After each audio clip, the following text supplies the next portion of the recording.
What's going on, everybody? This is Neo. Islam means love. The Quran means wisdom. All right? Peace and love.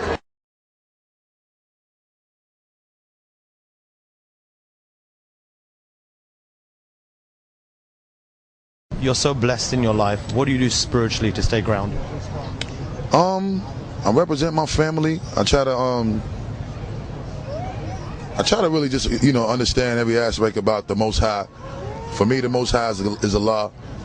And all praise is due to Allah, Lord of all worlds, the greatest, the beneficent, the merciful, the Most High. And I live my life by Islam. And at the end of the day, I think that's pretty much what grounds me in the way that I think most people should be grounded, and that's just enjoying who you are as a human life, as opposed to trying to add all of these other additives and preservatives to your perspective on life, where you think you this person much more than another person. Just being you, being in tune with your spirit, being in tune with your reality as far as life is concerned, and definitely being in tune with your family.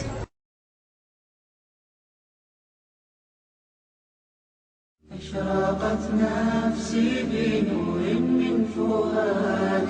want to tell you just a little about the background that I came from. I'm not a doctor, I'm not an alim, I'm not a lawyer, I'm a slave. And that's why I took the name Abdullah, the slave to Allah. I actually came from a line of preachers and teachers. They went back to a man by the name William David Chapelle. He was actually a slave who was bought and sold. I was the first Muslim in my family, but today there are 25 Muslims in my family. Nobody in my family learned this, or rather accepted Islam from my hands. But in my absence, they were reading books and they were learning Islam. And so what I'll tell you is that my brother David, he was the second person to accept Islam in my family. The next person in my family who accepted Islam was my mother. The next person who accepted Islam, I think, was my sister. The next person who accepted Islam in my family was my father. He died the same year. We gave him Janazah Islamiyah. The other people in my family were impressed. My grandmother said, I want my funeral exactly the same like his. And she died a couple of years after my daddy. But before she died, she accepted Islam.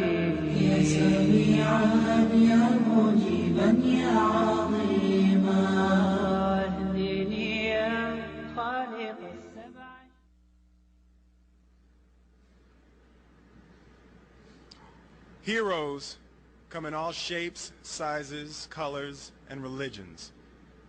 This man might be the most famous person in the world. He's one of the greatest heroes of our time, and he is a Muslim. It was hate, not religion, that motivated the horrible acts of September 11th. And in the wake of these events, nothing could be more un-American than to respond to mindless hatred with blind vengeance. My friend and I want you to remember that, and that we are strongest when we stand together. Champ? I'm here because of the terrible thing that happened the other day. I'm a Muslim. I've been a Muslim for 20 years. And I'm against killing, violence, and all Muslims are against it. I think that people should know the real truth about Islam. You know me, I'm a boxer. I'm called the greatest of all time. People recognize me for being a boxer and a man of truth. And I wouldn't be here representing Islam if it was really like the terrorists make it look. I think that all the people should know the truth and come to recognize the truth, because Islam is peace against killing, murder, and the terrorists and the people doing that in the name of Islam are wrong. And if I had a chance, I'd do something about it. Well, you're going to love our next interview. Of all the people that we managed to track down in the Hajj is a Hollywood movie actor, Omar Regan, now a Muslim, thanks so much for joining us. You've acted in the movie Rush Hour 2 as a double for Chris Tucker. Tell me about how you went from Hollywood to Hajj. That's an amazing journey in itself. Yeah, when you put it like that, it kind of, I don't know. It's the first thing that comes to my mind, like, wow, how did I get here? I can say I'm grateful. I know my mother, she converted to Islam when I was young, but I grew up making a lot of mistakes. We won't get into that. Yeah, please don't tell nobody. Don't tell nobody. But then I started working, and I was always raised to be a good person. And then I joined up with this group called the Canadian Dawah Association, which I ended up being the program developer for it. And we started doing little functions like Stop the Violence and things in Canada and things in the U.S. And then they said, hey, we're sending you to Hajj. And I was like, what? And I didn't feel like I was ready, so I started trying to study, and I came last year. All right, now, as I mentioned, you've doubled for Chris Tucker. You know what I'm going to ask you? I got to ask you, what would Chris Tucker say if he was on Hajj? He'd probably say something like, hey man, it's a lot of people and they pushing me. No, he can't say. It's all for Allah, man. All for Allah. It's only one God.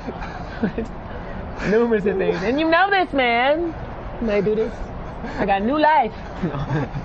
How do Hollywood? You're still working in Hollywood, so yeah. It's quite an interesting balancing act. Do Hollywood and Hajj really go together? You can maintain those two roles. Hollywood and Hajj. Yeah, that's controversy right there. That is controversy. It's like, when you hear it. But is that Bernie Mac now? Or what is that? Hollywood and Hajj. Now, you know, it's conflicting, but it works. Because Hollywood teaches you kind of like put on this, be a fake person, be another person, and Hajj teaches you to really be yourself. It strips you of everything that you thought was so important and everything that you really fight for. It's about me and what I need. And Hajj, man, you know, you sleep on the ground, you know, you wear nothing, as you can see. No, we don't want to really show you wearing nothing. He is dressed, by the way. That is true. That is true. But you stripped of all those worldly possessions, you know, and you kind of, everybody's on the same level, no matter how much money you have. We're the same. So I can take that back to the U.S. with me, you know. Be a nice person, be a good person. What Islam really teaches is have good character, good manners. Tell me, Omar, does it hurt your Hollywood profile, your Hollywood career, that you have such a high profile as a Muslim? As you mentioned, you're in Hajj, you're talking to us on TV, you're part of the Canadian Dawah Association. I don't know. That's a good question. I'm going to find out when I go back home. Well, if you need a job, I'll talk to my boss. Yeah, do that, because U.S., they'll be like, you was on Al Jazeera? What? I'm like, they love us. It's been good talking to you, Omar Regan. It's been good talking to you too. I'm going to let you get back to the other rush hour. This is more like rush hour 10. It took us about 3 hours and 15 minutes to get you out here. I don't want to even think about how long it's going to take to get you back. Yeah, what is the opposite of rush hour? Slow motion over here, boy. You can't go nowhere. It's just too many people. They in mountains and everything. It's beautiful though. It is beautiful. Omar Regan, you have yourself a beautiful Hajj and a safe trip home. All right, nice talking to you. Man. Thank you. We'll be continuing the coverage from the heart of the Hajj in the days to come, but for now I'm going to hand you back to Imran in the studio.